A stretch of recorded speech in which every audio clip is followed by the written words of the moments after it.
学校で勉強しましたか？はい、朝の授業でした。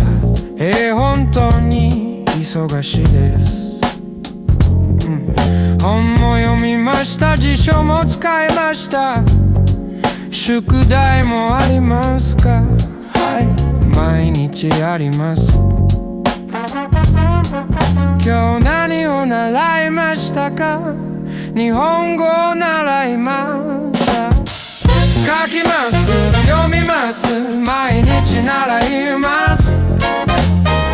先生が教えます、質問します。答えました、手紙も書きました。友達に送ります。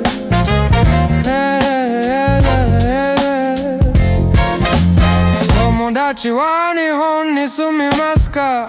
はい、日本人です。本当ですか？日本語で話しますか？時々話します。手紙も日本語で書きますか？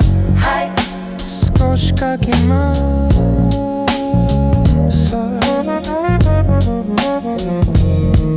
今日何を習いましたか？日本語を習いました。書きます、読みます、毎日習います。先生が教えます、質問します。答えました、手紙も書きました。友達に送ります。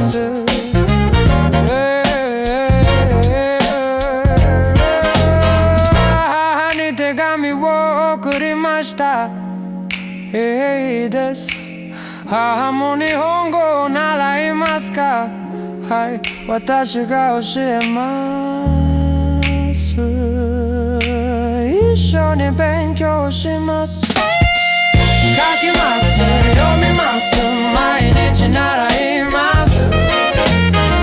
先生が教えます、質問します。